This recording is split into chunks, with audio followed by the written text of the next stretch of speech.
Because she kept miscarrying. Her husband and his mother called her useless. They stripped her of dignity and sent her away. But destiny does not forget injustice.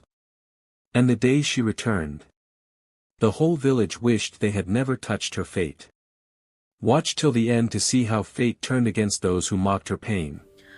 Like, share, and subscribe for more powerful African folktales you won't hear anywhere else. When Adana was carried into Umuokri as a bride, the village drum spoke of celebration and promise. She came with laughter in her eyes and a quiet strength in her steps, marrying Obinna, the first son of a respected lineage. Her palms were soft from weaving mats, her voice gentle when she greeted elders, and her heart full of the dreams every woman carried into marriage, children who would run through the compound, a home warmed by love, and honor among her people. Obinna smiled often in those days, boasting of his wife's beauty and patience, while his mother, Mama Uju, watched from behind narrowed eyes that missed nothing and forgave little. But beneath the painted smiles of welcome, old beliefs slept like coiled snakes. In Umuokri, a woman's worth was measured by the sons she bore, and whispers followed those whose wombs remained silent. Adana felt the weight of expectation from the first night she crossed the threshold. Each moon cycle was counted, each morning sickness interpreted as a sign. When her belly finally swelled, joy erupted like fire, and Mama Uju slaughtered a hen to thank the ancestors, unaware that fate was sharpening its knife. The first miscarriage came quietly, like a candle blown out by an unseen wind. Adana woke to pain and fear, and by nightfall, the midwife shook her head with sorrow. The compound that once echoed with congratulations fell into uneasy silence. Obinna held her hand but avoided her eyes, and Mama Uju's condolences were cold, measured, and short. "It happens," she said, though her tone suggested a warning more than comfort. Days turned into weeks, and grief settled over Adana like harmattan dust. She prayed at dawn and dusk, washed herself with herbs given by well-meaning neighbors, and swallowed hope with every bitter root. When she conceived again, the village rejoiced cautiously. But fate returned, cruel and unyielding. The second loss struck harder, louder, and the whispers began to crawl openly across the compound. Some said her shadow was cursed, others claimed she had offended the earth goddess. Mama Uju's eyes now burned with accusation, and Obinna's silence grew heavy enough to crush love. With the third pregnancy came fear instead of joy. Adana walked softly, spoke less, and ate only what the elders approved. Mama Uju supervised everything, from the herb she drank to the mat she slept on, yet her vigilance hid malice. When the pregnancy failed again, the old woman did not mourn. She wailed theatrically for the ancestors, blaming Adana's bloodline, her mother's sins, and unseen spirits that followed her into the family. Obinna, torn between his wife and his mother, began to harden. Where once he defended Adana, he now questioned her, his words sharp with doubt. "Why you?" he asked one night, not as comfort but accusation. Adana wept into her wrapper, feeling the walls of her marriage close in. Love, once loud and proud, shrank into a fragile thing, easily broken by rumor and fear. Mama Uju was not content with whispers alone. Under the moonlight, she visited the shrine at the edge of the forest, carrying kola nuts and a secret hatred. She spoke to a crooked diviner who promised answers for a price, filling her ears with lies dressed as prophecy. "The woman blocks your son's destiny," he said. "Remove her, and the womb of your household will open." From that night, Adana's suffering deepened. She fell ill without cause, her dreams haunted by shadows, her strength draining like water through cracked clay.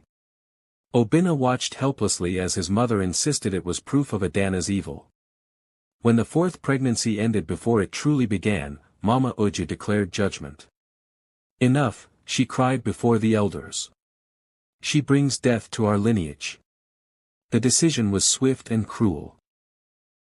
Without ceremony or mercy, Adana was told to leave the compound she had called home. Her wrapper was thrown at her feet, her few belongings bundled carelessly, and her pleas ignored.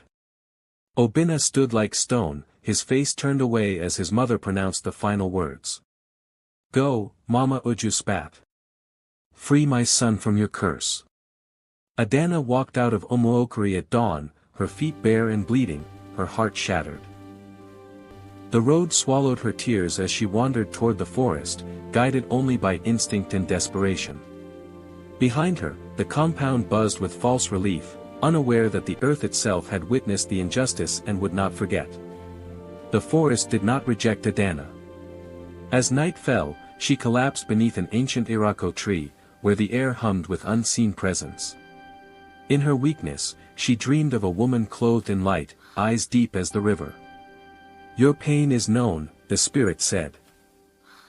You were never barren. You were bound. When Adana awoke, an old priestess stood before her, as real as the soil beneath her hands. The woman introduced herself as Neka, guardian of forgotten truths.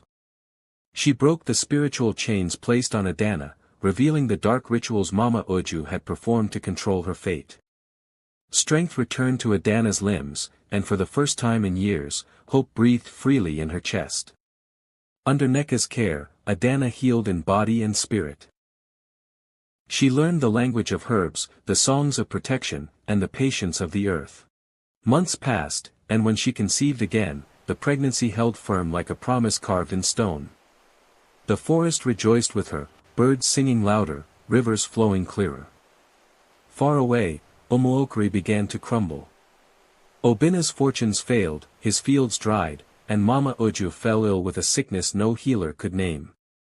The diviner vanished, and fear replaced arrogance. At night, Obina dreamed of Adana, radiant and distant, carrying a child whose cry echoed like judgment.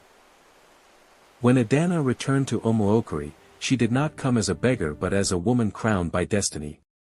Her belly was full, her posture regal, and her eyes steady. The villagers gasped, for they saw life where they expected ruin.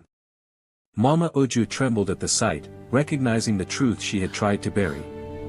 Adana spoke calmly before the elders, revealing the rituals, the lies, and the betrayal. Neka's words followed her like thunder, and the spirits bore witness. Obina fell to his knees, shame breaking him open. Forgive me, he pleaded, but forgiveness was no longer his to demand. The ancestors did not spare Mama Uju. Her sickness worsened, and in her final days, she confessed everything, every visit to the shrine, every curse whispered in the dark. The elders declared her actions an abomination, and the land demanded cleansing. Before her death, Mama Uju begged Adana for mercy, tears carving rivers down her face. Adana listened in silence, her hand resting on her belly. She chose not vengeance but truth. Let the earth judge, she said. When Mama Uju passed, the rains returned, and the village exhaled as if freed from a long-held breath. Adana gave birth beneath the open sky, a healthy child whose cry carried power and peace. The village celebrated, but she did not return to her old life. She chose a new path, guided by wisdom and self-worth, raising her child among those who honored her journey. Obina lived with regret, knowing too late what ignorance and fear had stolen from him.